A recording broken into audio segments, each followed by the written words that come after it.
This video is brought to you by Squarespace. The perception that the fandom has around the Jonin rank in the Naruto series tends to be wrong. Now, people usually say that Jonins are not that big of a deal. Well, if you're a Jonin character, who cares, because you're probably gonna be fodder and it doesn't really matter, does it? But this is far from being true. The Jonin rank is a big deal in the Naruto universe. It's just that we're very used to watching the strongest characters that ever existed, especially in the end of Naruto Shippuden, that the Jonin rank doesn't seem nearly as impactful for them. But Jonins are elite ninjas. This is literally the definition of the name. Most ninjas will never become Jonin their entire lives. They're probably gonna stay Chunins until they retire or die. Because becoming an elite ninja is not something just everybody can do. It's a very rare few that are talented and that put enough work in order to become a very powerful shinobi. Because in order for you to become a Jonin,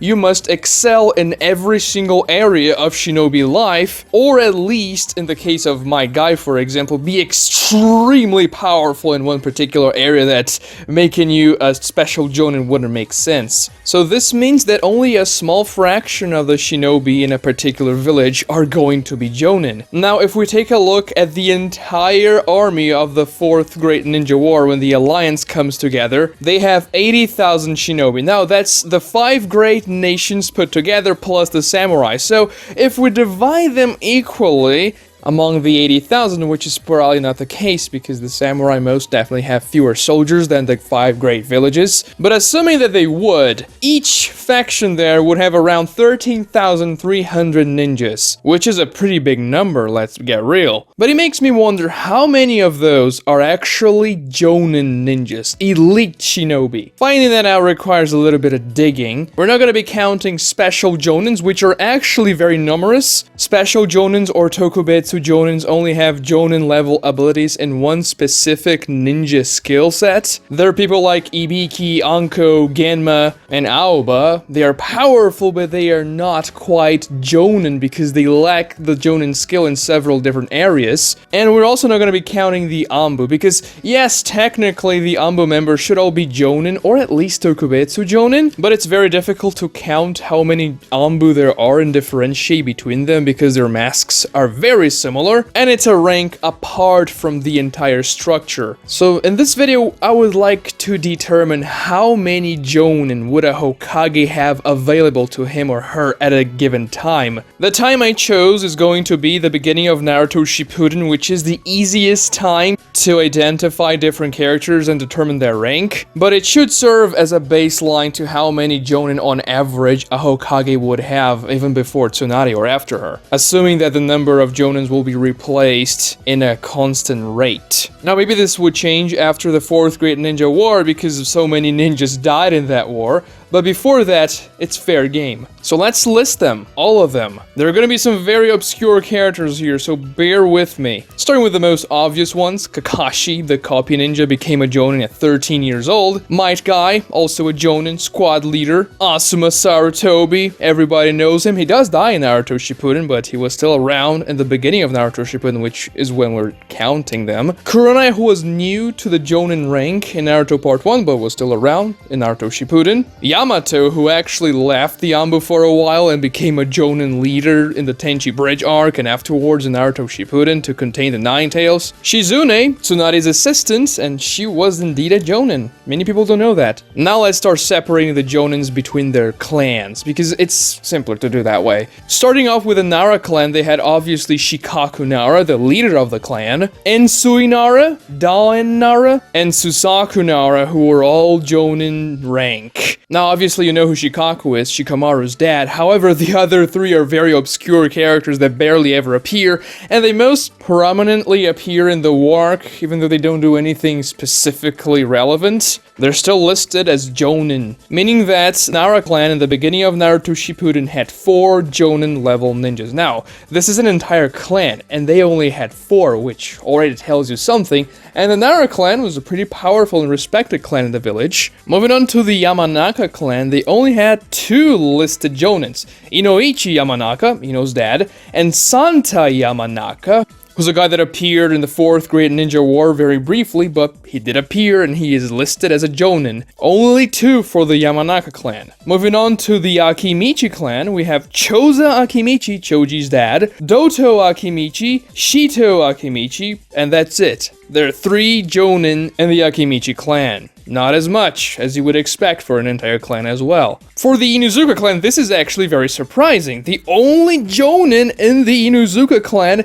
is a guy called Geku Inuzuka. He's very irrelevant, but he is a Jonin. Kiba's mom is not a Jonin. She's a Tokubetsu Jonin, by the way. And she is listed as the head of the Inuzuka clan. So, like, they have one guy, a random dude that is a Jonin, and the head is not a Jonin. Meaning that, yeah, man, Jonins are pretty rare. Kiba's mom's name is, by the way, Tsume Inuzuka. Moving on to the Aburame clan, we only have Shibi Aburame, Shino's dad, and he's the clan leader, so that makes sense, but still, only one person from the Aburame clan, which seems pretty short. There's Torune, but he works for Danzo, so he wouldn't be under Tsunade's orders, and therefore not available to her. Before we continue, I'd like to talk about today's sponsor, Squarespace, which is the best tool out there for you to create your own website. Squarespace makes the process of making your website much easier than you expect. You don't have to hire someone that knows code, you don't have to do anything like that, you just have to log in their website. And their tool allows you to create websites with professional quality. And the tools that are available to you are easy to use and very intuitive. They have several templates for you to choose from. You can customize your website exactly how you want. It doesn't matter what you want the website for. You can be a blogger, you can be an artist wanting to spread your art around the world, sell your things on the website, they can do all that stuff. So go to Squarespace right now and you can get a free trial for a month, and then when you're ready to launch your website, head to squarespace.com/Diagonai to get 10% off. Now let's get back to the video. Now for the Hyuga clan, we have Hiyashi Hyuga, the clan head,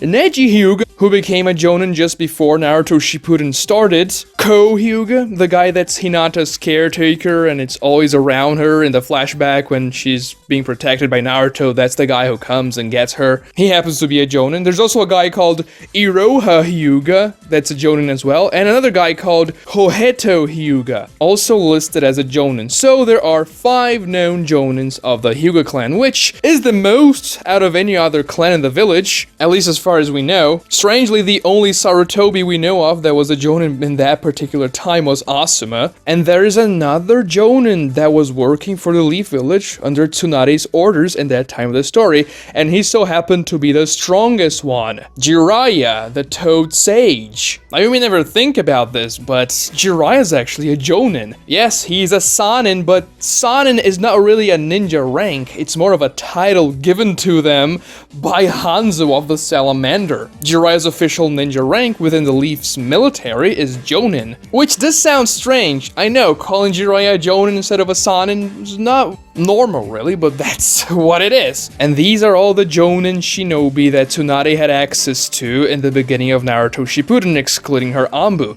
23 out of over 13,000 ninjas, only 23, this very small fraction, were Jonin. Now obviously many more could have been Jonin and we just don't know. Ninjas from the Sarutobi clan would make sense, a couple more Jonins from that particular one. Also, if the Uchiha clan hadn't been massacred a couple of years earlier, the Leaf Village would certainly have way more Jonins available to them. Just imagine if that entire thing hadn't happened. I mean, Shisui, Itachi, Fugaku, and a lot of other guys from the police. But even if they were still around, the number of Jonins would have been pretty small. It's clear that this rank's not given to anyone who's just crossing the street or anything like that. Several ninjas that you would think would be Jonins are either Chunins or Tokubetsu Jonins, which is a rank kind of in between Chunin and Jonin, not quite there yet. Anko, for instance, she literally advances against Orochimaru alone in the Forest of Death, intending on taking the guy with her, but she's not even a Jonin, she's a special Jonin. This is pretty crazy, don't you think? I mean, obviously she didn't win the fight or anything, but I mean, she did pretty well, all things considered. Genma, who stalemated against Baki, a Jonin from the Sand Village, is a Tokubetsu Jonin as as well. And yes, maybe there are other clans that are not as well known in the story, and ninjas from no clan at all that are Jonins that we just don't know of. But, for instance, the Hyuga clan number seems to be pretty reasonable for a single clan. 5 Jonins they have. Perhaps there are other Jonins in the Hyuga clan, but not that many more than this. The Hyuga clan has several Chunins and Tokubetsu Jonins, but elite ninjas are more difficult to come by. Also, each clan is not that massive in terms of numbers, and several of their members are not gonna be ninjas at all, or very low-level ninjas. For instance, when we take a look at the Uchiha clan where they had all those meetings with Fugaku and you see them all grouped up in a single room, they are not that numerous. So among those guys, it's likely that 8, maybe 10 at most were Jonin, and the rest were either Tokubetsu Jonin or just Chunin. And even if you say that this number here is way off and we just don't have enough information to determine that there's just way more Jonins that we know, even if we assume that there are 10 times more Jonins that I've counted here, so 230 Jonins, that wouldn't even be 2% of the entire number of ninjas that the Leaf Village had access to in the war arc. And I mean, 10 times what I counted here is a very generous assumption. Jonins are rare and extremely powerful. If even somebody like Kiva's mom, who is the head of a prominent clan in the Leaf Village, is not a full-fledged Jonin, then yeah, man, it's gonna be rare for you to find those. So the moral of the story is that the Jonin rank is extremely powerful in universe, something that shouldn't be underestimated by anyone, and you should respect them. Subscribe to this channel if you enjoy the video, like it as well to help me out win the fight against the YouTube algorithm. Watch this other video right here for more cool Naruto content, and thank you so much for watching.